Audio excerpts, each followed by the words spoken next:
Friends, I welcome you to my channel. Before listening to this story, I will ask you to like and subscribe. It is not difficult for you, but it is pleasant for me, and we're starting. It was a hot Thursday in August, just after noon, and I decided to start the laborious work of tidying up the garage.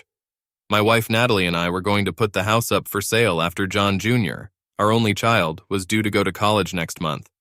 I can add that Nat was in the cool of our air-conditioned house, doing the same thing as me, sorting and packing things from our closets.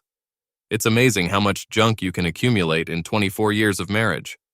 I was only thinking about 3 categories as I went through the numerous boxes: donation, relocation, and disposal. Since I didn't have the luxury of working under air conditioning, I left the double garage doors open, trying to get at least some air movement. I was walking down the stairs with my back to the entrance with a large, heavy box in my hands, thinking that I should have started this work in the cool morning hours. As soon as my left foot touched the cement floor, I felt a severe pain in my head and saw a blinding flash of light in front of my eyes. I have no idea how long I've been unconscious. When I woke up, I had excruciating pain in my head and I felt like I was about to throw up. It took a moment for some semblance of a thought process to return to me, and I remembered going down the stairs. I immediately thought that I must have misjudged my step, fell backwards on the cement floor and hit my head. The throbbing in my skull continued as I assessed my position. I wasn't in the garage, I was sitting in an armchair in my bedroom. My first thought was, why am I sitting on a chair when I should be lying in bed? At first I thought I was paralyzed because my arms and legs were not responding to my commands. I was sitting in a rickety, straight-backed wooden chair that usually stood in front of our desktop computer in the guest room. The chair was now at the foot of our large bed. I tried to move again, and then I realized that I wasn't paralyzed after all. I was tied hand and foot to a chair. The room was empty and quiet when my head started to clear and make sense of the situation. My next thought was about Natalie. I tried to free my arms and move my legs. My ankles were securely tied to the legs of the chair. My left arm was similarly taped to the armrest, and my right wrist was handcuffed to the chair. Despite some limited mobility of my right arm due to the chain of handcuffs, I still couldn't do anything. The only assumption I could come up with was that it was an invasion of our house. I hoped Natalie was similarly tied up elsewhere while the thief or thieves ransacked the house in search of valuables. I stopped twitching, trying to hear any noise that might give a clue to what was going on. What bothered me the most was that my wife, Nat, was still an extremely attractive woman with a great figure, and if the scumbags had the guts to invade the house in broad daylight, they might not hesitate to take Natalie as an unexpected bonus. I prayed that they would take her by surprise and she would not be able to see their faces.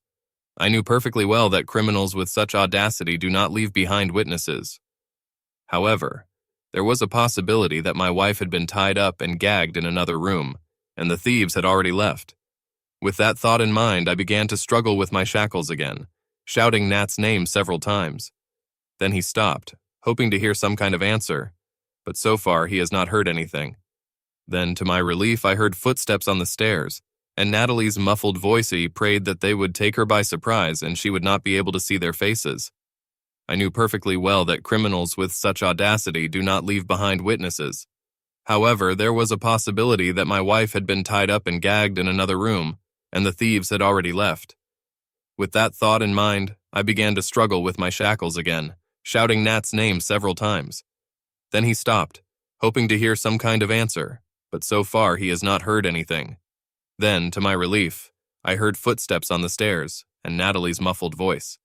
My relief quickly turned to despair when an angry male voice ordered, "Shut up and keep walking." The door was roughly flung open, and Nat was pushed in the back so that she almost tripped over the door sill. She had her W. One night after a shift from 4 p.m. to midnight, I ran into her at a bar where the cops were hanging out. Kenny's bar was owned and operated mostly by Kenny himself, who was a retired police officer.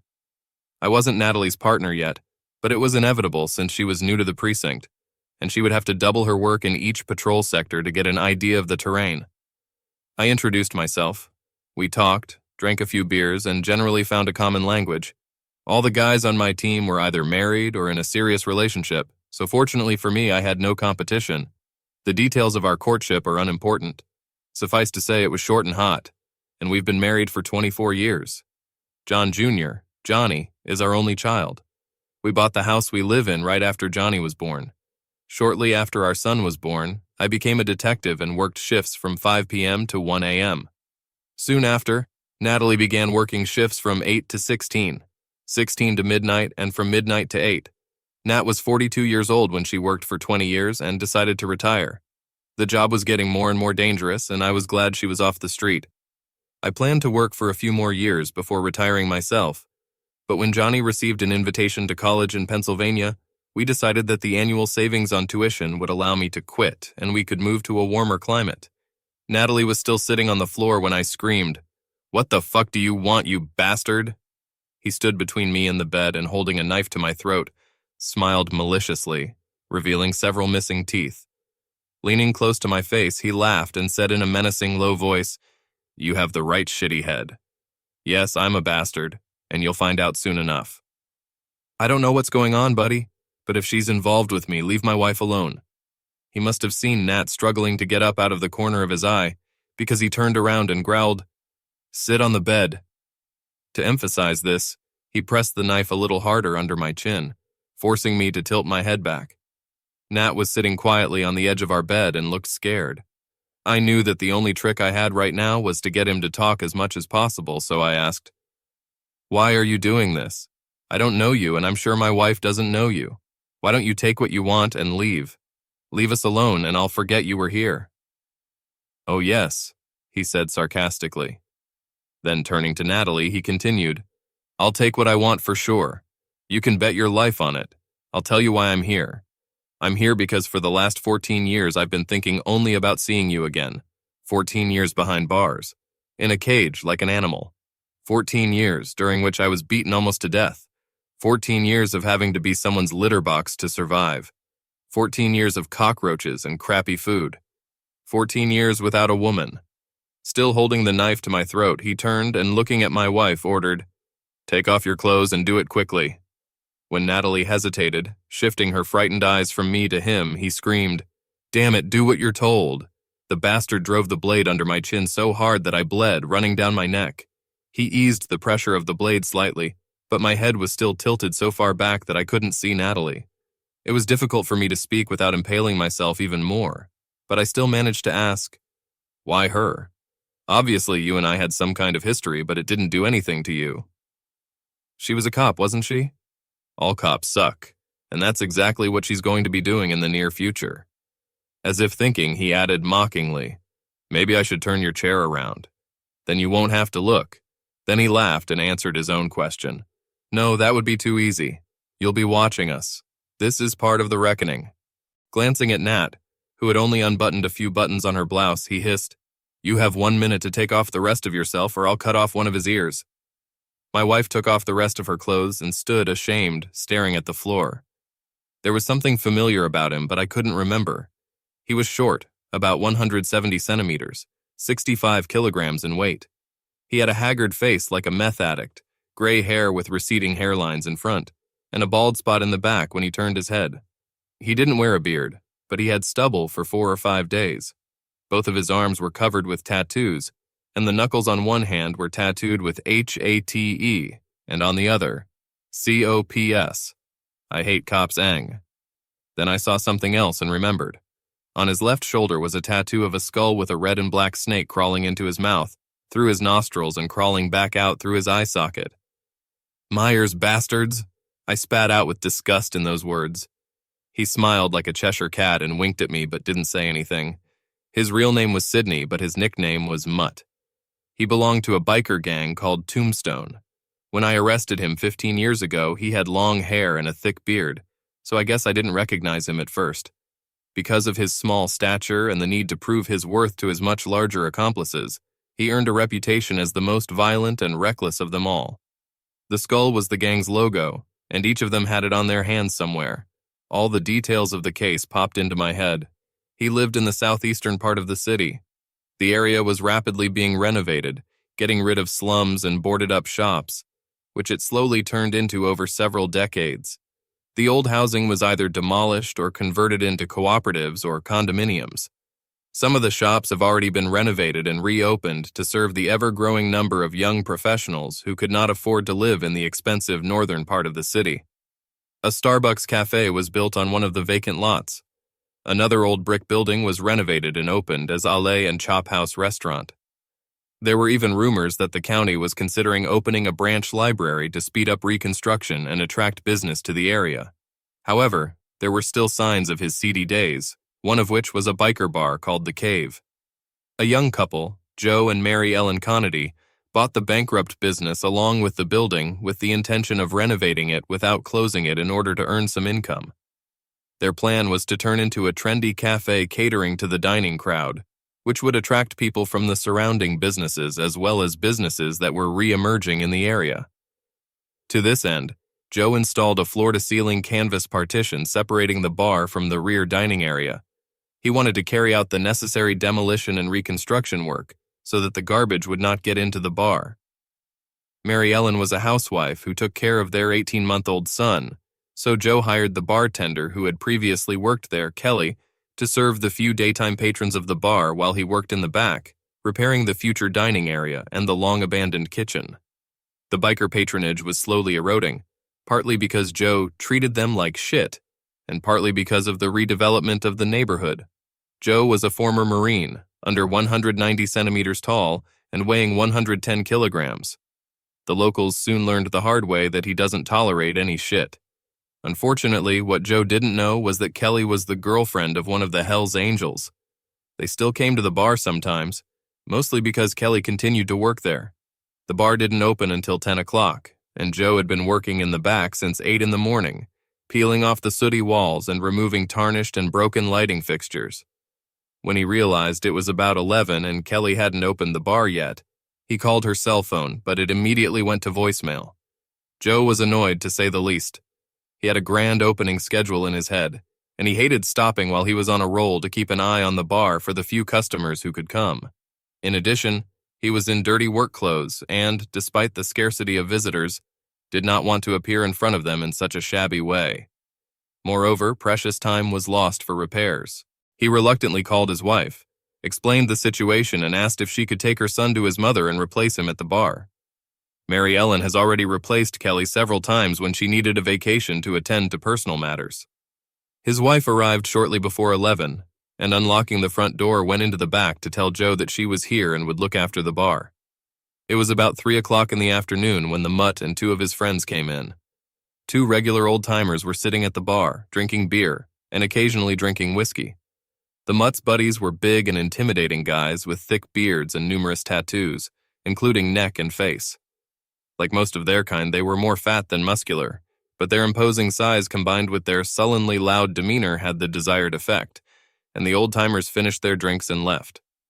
Shortly after, one of the bikers went to the men's room, which was just behind the end of the bar, and when Mary Ellen was distracted by drink orders, he slipped behind the bar, grabbed her from behind, and clamped his big hand over her mouth. The Mutt joined him. Mary Ellen struggled fruitlessly, unable to scream. The Mutt rummaged in her pockets, pulled out the key to the front door and locked it, turning the sign on the steely to closed. Joe was working with a saw and didn't hear or see anything until someone hit him from behind. When he came to, he found himself tied hand and foot and lying on the kitchen floor in a pool of his own blood. The attacker tied his hands behind his back, leading him behind a cast-iron pipe, preventing movement. Despite the pain, Joe could only think about his wife and what could have happened to her. He was scared to death for her because he knew she was in trouble, otherwise she would have come to check on him. He shouted her name over and over, but there was no response. He desperately tried to free himself from the shackles, but to no avail. At 3:37, a patrol car driven by a rookie cop spotted 3 Tombstone motorcycles parked in front of the bar. Despite his youth, the officer was a smart guy and knew that criminals did not patronize other people's parties. It was a Hells Angels place, or at least it used to be. He wrote down the license plates and time of day in his notebook and was about to get out of the car to take a closer look when he got a call. It was necessary to stop a domestic dispute, and he had to leave. When Mongrel and his sick friends left the bar, Mary Ellen Conity was lying naked on a blood-soaked billiard table. She was raped and her throat was cut. When the criminals left, they did not bother to lock the door, and at about 4:20 a customer entered, and seeing the carnage, called the police. The unit that received the call was the same young officer who had been interrupted by a domestic violence call less than an hour earlier. The patrol chief and a detective unit were sent to the scene. I was in the detective unit, and when we arrived, the uniformed police had just started guarding the crime scene. The patrol sergeant informed me that when they entered the room, before they could do anything, they heard screams from the back of the bar. They went there cautiously and found a man tied to a sink pipe. He was screaming, "Mary Ellen! Mary Ellen! Where is my wife?" Despite the number of officers, they couldn't hold him back when he rushed into the hall. When he saw his wife, he fell to the floor and started vomiting. Joe was sitting in an old booth behind a tarp when I sat down in front of him. It was a policeman's worst nightmare, when I had to listen to heartbreaking sobs and ask questions that only aggravated his grief. It didn't take long to realize that he couldn't help identify the killers. The only thing I got from him was that the regular barmaid, a girl named Kelly Porta, was supposed to be working, but she didn't come and didn't call. It later became known that about a week before Mary Ann's murder, one of the Tombstone women was cornered in a parking lot, beaten and raped by two Hells Angels for some express disregard for the club. Unfortunately, the gangs do not report the incident to the police. They have their own form of lynching, so there were no police records of the incident. It was just street gossip, so Mary Ellen Connedy just happened to be in the wrong place at the wrong time. The killers assumed it was Kelly Porta, and they wanted revenge. The question was whether Kelly knew she was on their firing list and whether that was the reason she didn't show up for work. We'll never know because Kelly Porta has disappeared from the radar. Thanks to the diligence of the young officer, the Mutt and his friends were detained on the same day. The DNA evidence was incontrovertible. It was established that although all three raped the girl, the Mutt was the one who cut her throat. According to the court, all three received from 25 years to life sentences, and how this piece of shit was able to get free after 14 years, I have no idea. I was scared to death, mostly for my wife. Even though I was tied up, my hands were shaking. I knew, and Natalie probably knew, that this killer bastard wouldn't leave any witnesses. I saw with my own eyes what bestial savagery he is capable of.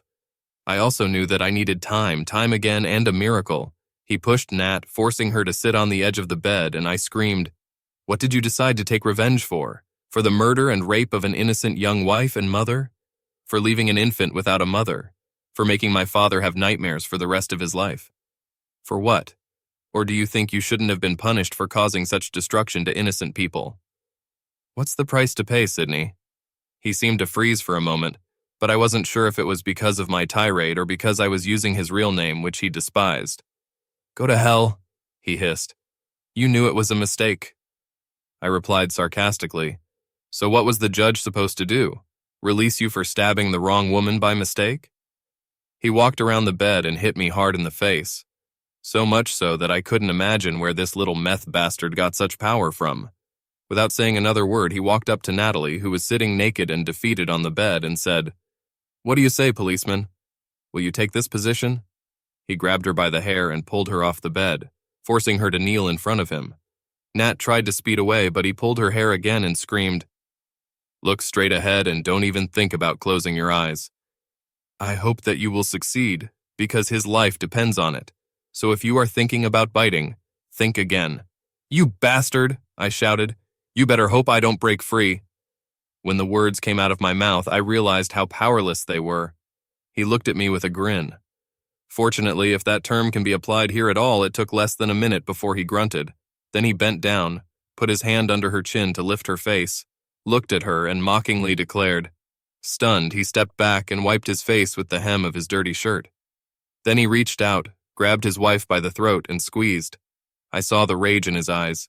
I needed to say something urgently, something to distract him, so I said in a calm but sarcastic tone, "Come on, Sydney. I'm sure you had a lot more of that while you were locked up." Fortunately, he let go of Nat's throat and, with the same fury in his eyes, walked around the bed and hit me in the face again. The blow stunned me for a moment, and I tasted blood flowing from my split lips. However, there was so much adrenaline flowing through my veins that it didn't hurt as much as it should have. He opened the blade of the knife and, grabbing my wife by the hair again, shoved the blade under her throat, so that I could clearly see the dent it was leaving. "One more trick like you pulled, and I'll give up the pleasure I was going to give you." He said it, and I believed him. He looked like such an angry psychopath that he was capable of anything. He pulled Nat off the bed and pushed her towards the door. Apparently, this bastard came prepared, because he stopped her on the threshold and, stabbing the blade in the back, stretched out his hand into the corridor to pick something up from the floor. When he pushed her back to the bed, he had a clothesline in his hands. I realized that he had taken it from my garage. I had no doubt what he was going to do with her. I felt so helpless that all I could do was pray for a miracle, and I did it. He pushed Natalie onto the bed on her back. Taking a rope, he tied one of her ankles to the bedpost, then cut the rope and crossed to the other side. He tied the other ankle and, roughly pulling his wife's leg so that it was splayed out, secured it to another support. I wondered why he taped my legs and left wrist with duct tape, and used handcuffs for the right one. Looking around the room in desperation, I saw an empty roll of duct tape lying under the drapes, where he must have thrown it when it was over. While he was tying Nat up, I tugged at the cuff of the handcuffs, hoping that maybe I could knock out the bar to which she was attached. The chair was very old, but to my displeasure, they used to make furniture for centuries. However, when I looked closely at the cuff, I noticed that it did not have a keyhole, like a standard police sample. Instead of a key, there was a small lever sticking out from the side of each cuff. The handcuffs looked old, and I assumed that the lever was spring-loaded, so pressing it released the ratchet and opened the cuff. It looked like the toy handcuffs I remembered from childhood. However, they were not plastic, and were probably used in theatrical performances or magical acts. The handcuffs were made in such a way that the person shackled in them could undo the cuff, regardless of whether he was shackled in front or behind. After the mutt tied Nat's legs, he straddled her naked torso and, sitting on her chest, tied both wrists together, leaving a gap of several centimeters between them. Then he cut the duct tape that was already binding her wrists. All this was done in silence, and it seemed that the little bastard was focused on his preconceived plan. While this was happening, I was frantically trying to figure out how to pull the lever. I didn't have a double hinge in my hand and didn't have a nearby solid object to put pressure on the lever. I was desperate. After cutting the ribbon, the mongrel wrapped another rope around his wife's right wrist and, lifting her arms above her head, loosely tied the other end to the headboard support. His calculation was obvious. He didn't want my wife to have her hands free. Otherwise, she could attack him and possibly scratch out his eyes. Then he repeated the process with her left hand and got off the bed. Then he tightened the ropes held by the women's hands, pulling them out until Nat was securely tied to the bed. He left Natalie's left arm mobile, but not enough so that she could not harm the rapist. The process was repeated with the other hand. Now my wife's arms and legs were completely spread apart and completely vulnerable to his every whim. I tried desperately not to show my fear or weakness, but tears were streaming down my cheeks as I looked at her helplessly. I smelled him around the same time I noticed a spreading wet spot on the bed. Nat's terror caused her bladder to empty. The bastard walked slowly, mockingly around the bed, admiring Nat's handiwork and naked body. When he noticed the urine-stained bedspread, he shouted obscenities at her. Then he managed to grab the edge and, pulling it out from under her, screamed, "I'm not going to lie in your stink, you stupid fool." Having mastered his rage a little, he sat down next to her on the bed. There was an expression of utter defeat on Nat's face. Helpless doesn't even come close to describing how I felt. Completely useless and emasculated would better describe my emotions. I've always been worried about my wife. She was on patrol, but she had a gun, a partner, and a walkie-talkie to call for backup. Most police officers throughout their career see only the consequences of violence and do not face violence against themselves. But my wife, the mother of my son, was going through the worst kind of violence that could be experienced, and I knew that this was not the end. I kept calling the mutt all the vile words I could think of, no matter how useless it sounded even to me. I was just trying to redirect his rage towards me, but he just laughed mockingly as he continued his attack. He came right up to me, and I hoped that he would give me a chance to bite off his appendage so that he would bleed out after killing us. The bastard patted my cheek and proclaimed, "Sit back and relax, detective. Enjoy your viewing. I know her name, Natalie, and oh yes, I'm sure Natalie will like it." My male ego was hoping that this wouldn't happen to Natalie, but I wouldn't be able to watch it if it did. I didn't want such a memory to cut into my subconscious in case we survived, so I either kept my eyes closed or looked at the floor. A plan was being worked out in my brain, but it required the bastard to leave the bedroom for at least a couple of minutes, even though I knew that the probability of this was low.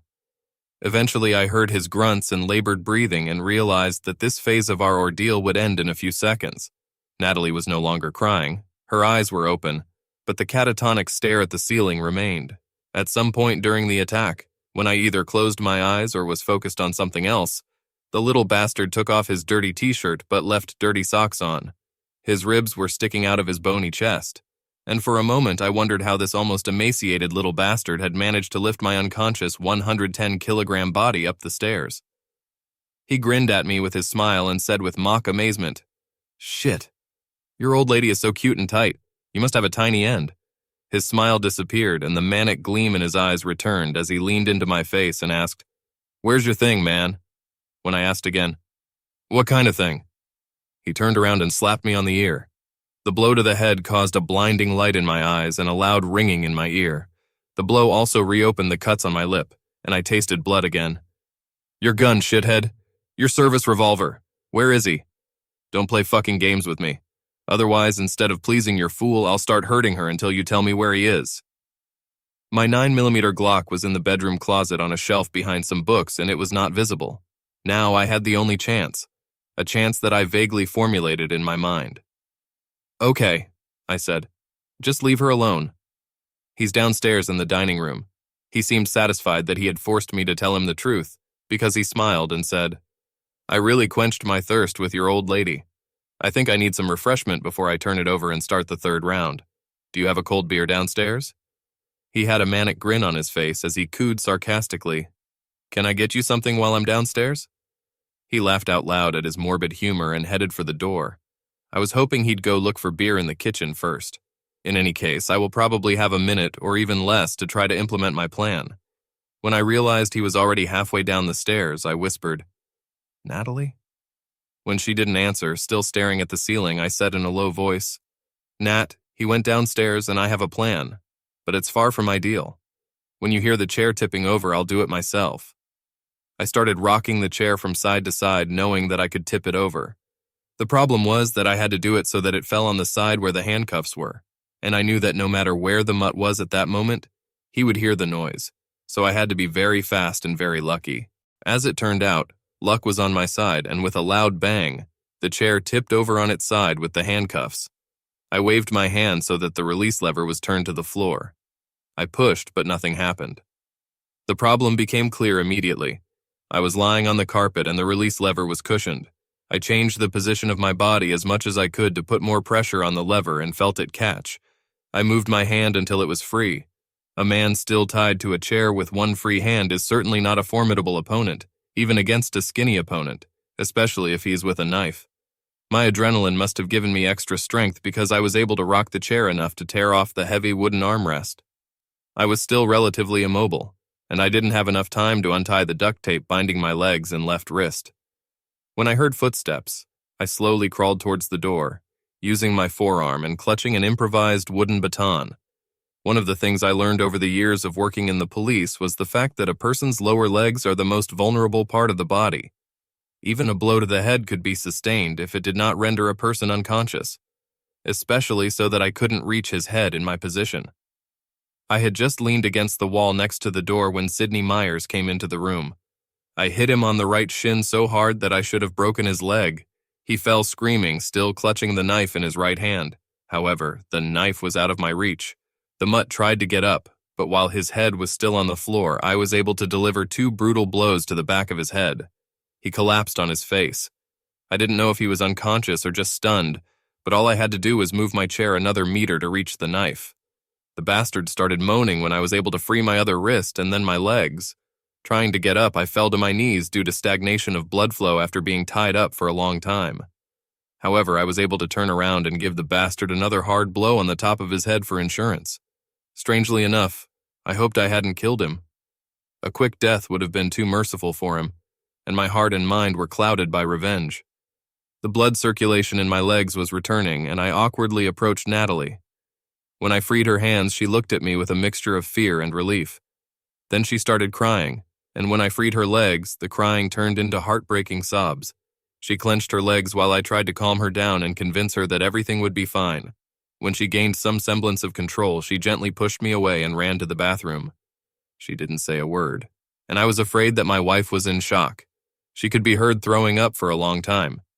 But even though I wanted to comfort Nat, I knew she needed to be alone right now. After the vomiting stopped, there was a short silence, and then I heard the shower start working. Nat was in the shower for a very long time, and it gave me time to think about what to do next. The only thing I knew for sure was that this human trash lying in the doorway would never take out its sociopathic cruelty on another person again.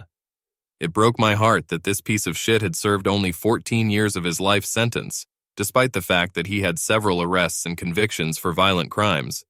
As far as I remember, he was convicted of aggravated assault, armed robbery, resisting arrest, attempted violence, and was charged with attempted murder of a member of a rival gang. I have always been amazed by the fact that judges and politicians, and even a huge number of caring citizens with their altruistic beliefs, could look at these scoundrels in such an abstract manner, caring more about their human rights than about the rights of their helpless victims. What about the rights of Mary Ellen Connolly and her young son and husband? What about the rights of all previous victims of Sidney Meyer's psychopathic past? What about my wife's right to live the rest of her life without fear, and the likely psychological damage she may have suffered now? Society expects the police to protect them from all these psychopaths, but they don't. They expect politicians to pass laws that ensure these violent criminals stay in prison for the rest of their lives, but they refuse to do so. We were lucky in one respect. At least Johnny was at summer camp. He was an Eagle Scout and served as a camp counselor for a group of young scouts and was supposed to return home on Sunday. I had no doubt that if he had been at home or returned home during the attack, his fate would have been sealed as precisely as ours. I checked the attacker's pulse and was delighted to find that he was alive, although unconscious. Despite the limited threat he now posed, I used the rope he used for Natalie to tie his arms and legs. I was still considering my options when Natalie finally came out of the bathroom wearing sweatpants and a tank top. She looked pale and haggard, but her eyes, although not smiling, showed that the catatonic glaze had disappeared from them. My wife was crying softly as we hugged. I do not know how long I hugged her, but our union was interrupted when we heard the moan of a half-naked figure lying in the doorway. Natalie looked at me questioningly and just asked, "Have you called yet?" When I shook my head, she continued to look at me with an expression that asked, "Why not?" I tried to sit her down on the bed to explain my thoughts, but looking at the stain defiling our bed, she did not want to sit next to him. We had my and her closets between the bedroom and the bathroom. I went and got 2 folding chairs and put them as far away from the bed as possible. Then he sat Nat down on one of them and sat on the other, facing her. Our knees were touching. I knew that despite all the trials I had gone through, what I was going to tell her might be difficult to accept. "I'm not going to call the police," I said decisively, and before she could answer, I continued, "Think about it, dear. Think about what that piece of shit just did to us. I did it to you. He served only 14 years for the murder of a young innocent mother. How long do you think he'll be in jail for raping a policeman? 6, 8, maybe 10 years. Hell, if he has at least one juror who resents the police, he might even get away with it. Having been in more trials than you, I've witnessed what some goofy lawyer can do to smear a victim. Do you want to go through with it? Do you want to take the risk that this sociopath won't come back in many years and finish his job or go after our son? And I don't want Johnny to go through the psychological trauma that the inevitable publicity can cause. Even if he does time and even if we never see him again, we will know that at some point he will be released back into society, which will allow him to commit even more violence against innocent people. Animals like him have no place in a civilized society, and unfortunately our society does not know how to treat them in a way that protects us all." Natalie looked at me with an alternating expression of shock and understanding. Before she could answer, we heard our prisoner stir and begin to mumble some unintelligible words. He managed to roll over on his side, and when he looked at us, it became clear how the blood from the wound on his head had coagulated in one eye and was flowing down both sides of his face, giving him an even more eerie appearance than the monster he really was. He grinned at us and said with a malicious laugh, "I think your fool will have to wait a while for me to use her." Then, looking directly at his wife, he said, "It's a pity, honey. I think you'd like it even more." Before he could say anything else, Nat jumped up from her chair, walked over and kicked him in the balls so hard that she almost fell over. Then she bent down and spat in his face. Turning to me, she just nodded and left the room. Confusion appeared on his face, and after a moment he asked, "Hey, why isn't this place crawling with cops? Did you decide to keep me with you so that I could properly serve your old lady?" An image of what he did to my wife flashed through my mind. His laughter quickly ended when I kicked him in the groin again and his body curled into a fetal position. I kicked him in the ribs and heard a distinctive crack. It took the bastard a few minutes to recover enough to speak, and during that time I was clarifying my plans. When he could speak, he hissed, "I hope you enjoyed it, because my lawyer is going to have a wild day when the photos are shown to the jury. Not only will he leave you without a job, but we may even end up being cellmates." He grinned again, and I realized that he was trying to make fun of me. This freak believed that the more damage I did to his body, the closer he would be to an excuse. He had no idea that he would not be able to leave this house alive. I was just about to inform the mutt of his fate when I noticed Natalie standing right outside the door, just out of sight of her rapist. She motioned for me to join her, which I did, while keeping a small bucket of pus in my field of vision. Natalie looked worried as she whispered in my ear, "John, I agree with everything you've said, and I know what you're thinking, and no one wants to see him dead more than I do. I don't like the idea of being tormented by some sloppy lawyer who doesn't give a shit about people who have been hurt. But it's not worth the risk that you'll be caught and put in jail." She hugged me and cried softly into my chest. "I despise him so much that I can take this knife and stick it right in his chest," she sobbed. "I need you, John, now more than ever. Johnny needs you. I can't lose you. I don't want to take any chances." The bastard must have heard what Natalie was whispering because he screamed, "Hey! Hey, you bastards, what are you talking about? I need medical help. I have my rights. You will pay for it. Wait until I get out." "You haven't seen anything yet, you bastards. She's going to get what that stupid Kelly got." And compared to that, it was a walk in the park. My wife looked scared and probably realized the enormity of the inhumanity of this animal. I returned to the room where he could see and hear me, and said in a calm voice, "Nat, get me a blue tarp from the garage, towels, and latex gloves. The tarpaulin is located under the shelves in front near the workbench." Without another word, Natalie turned and headed down the stairs. The worry seemed to be replaced by an arrogant grin on Sydney's face as I squatted down next to him and hissed in a calm voice, "Listen to me carefully, you bastard. There will be no medics. There will be no cops, no arrests, no jury trials. I am the judge, the jury, and the executioner myself. You will never be able to harm us or any other innocent victims again. Let me explain what's going to happen in a few minutes. I'll take the knife you were going to use to kill us after all. Then I'll sit here and watch you bleed out. Then, shortly before you die, I'll wrap your disgusting, perverted little body in a tarp and put it in the trunk of my car. I have a nice place, about 15 miles out of town, near the county dump. It's a good place to bury a piece of human garbage, isn't it?" When he saw the hatred and determination in my eyes, the grin disappeared from his face. There were no more dirty remarks about my wife. Horror was written on the bastard's face, and he began to beg me, "You can't do that, man." Even that stupid, evil little shit realized what he had just said and tried to back off by adding, Okay, I deserve to be arrested. Maybe I went too far in trying to get revenge, but killing me is not the way out. I admit my guilt, I confess. You will get justice. Think about what you're doing, man."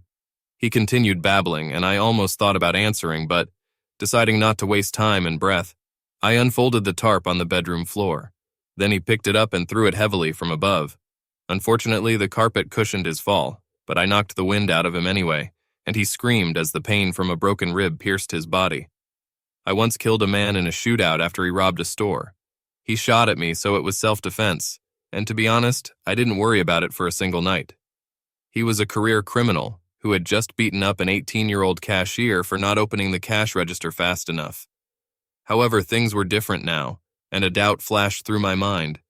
Then I thought of Mary Ellen Connity's naked and desecrated body lying on the pool table. I remembered her husband's blank stare when he testified in court. I changed my plan. His words, pleas, and screams no longer registered in my brain. They were just a cacophony of noise. Of course, I had no intention of showing him any measure of mercy, but I was tired of it and wanted to get it over with quickly.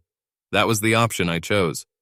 2.5 years have passed since that hot August day, and as far as I know, the body of Sydney Mutt Myers has never been found. Natalie and I now live in a condo near Myrtle Beach. We spend most of our time fishing in Merrill's Bay or playing golf. Since my wife obviously could not open her soul to a therapist, it took her psyche quite a long time to heal. But she was healed. As for me, I have never regretted what I did and have not worried a single night about the administration of justice abroad.